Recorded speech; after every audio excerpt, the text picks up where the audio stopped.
Good morning from the Yorkshire Dales. My name is Julie Carrick and my husband Martin Carrick is on the camera. Morning. And we're the authors of our first book, Losing It. It's not what you eat, it's what you don't eat that matters. And it's a journal of how Martin and I lost 12 stone between us. I lost 7 stone and Martin lost 5 stone. From that, we've had lots and lots of inquiries regarding more recipes, etc. So during lockdown, we wrote our second book, which is Lost It. And this tells us, or tells you, how we actually managed to maintain our weight for the last 2.5 years. So we've still done the weight loss. Today, you've caught me on the hop because I've just had a phone call, nice quiet Sunday morning, and a friend of mine, as it's half term in England, has got a couple of young little people, we'll say, children, and they've got problems with being gluten intolerant, etc. and they want to pop in and see us.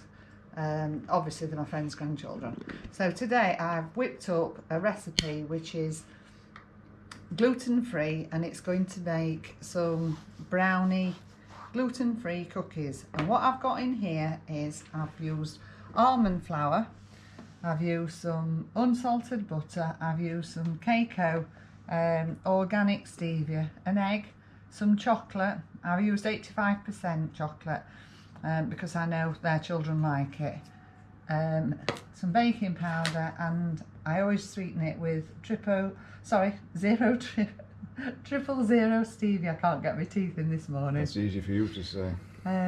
So what you do is you whisk your egg up with your stevia, and so it's light and fluffy, and put that to one side. Then you melt your chocolate in a bowl with your butter, and it as you can see it's soft, but I'll be honest, which I've done a naughty trick. When I answered the phone, I left it, and the phone call lasted too long. You know what us girls are like. And it set a bit solid, so I just stuck the bowl in the microwave for 30 seconds, used my spatula, stirred it up, and it's a nice consistency. So because it's children, you don't have to measure it. I'm using a dessert spoon, my finger, and I just drop it on to a pre-prepared tin. If it's sticking, as you can see, I was on the phone too long, just dunk your dessert spoon in some hot water, and then it slides off your spoon easier. The hardest bit is remembering not to lick your finger because it's lethal. And you just keep repeating this process until all your mixture is done. I'm doing it today before the children come tomorrow because I know them quite well and they know me, and like all children, if there's a bowl with a chocolate mixture in, they absolutely fight over it to scrape the bits. So today it'll be Martin and myself fighting over this lovely gooey mixture. I don't think I'll win there.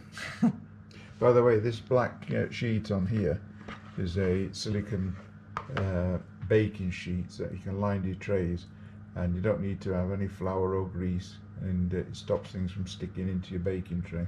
And the best bit about it, which I forgot to mention, is after you've used it, you can just wash them, dry them, and reuse them. So obviously, being from Yorkshire, for the ones who don't know, we're known as being thrifty people, or in other words, tight. We scrape everything we can out of the bowl and don't waste any, because at the end of the day it's all flavour. I will leave Martin a bit in the bowl today. Look at that, I'll just show it you. That's very kind of you. It actually makes at least 12 cookies, but this, as I said, is a complete experiment. I've not done this before, so before I realised Martin has got the camera out and I didn't know he was going to do this today, I always do a sample batch, which I'll show you in a minute. So that's it, you spread them out evenly, and then you pop them in an oven.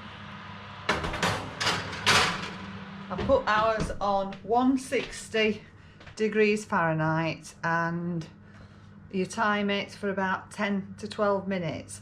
If you're not sure when a cookie is actually cooked, which sounds a bit daft, you just get a skewer and pop it in the top of the cookie, and if it comes out clean, then you know your cookie's cooked. These are the ones that same mixture, and I just popped it in another tray with another liner on to see if it worked. Now we haven't tried them, but when they come out of the oven, if you just try them like that, obviously these have been out a while, and if you leave them on the baking sheet, and I've actually put it onto a cooling tray so it cools quicker, and you leave them till they go almost cold. These are just slightly warm, and as you can see, they've actually firmed up nicely. I'm going to break one into half. This is a new experiment, and that's what it looks like.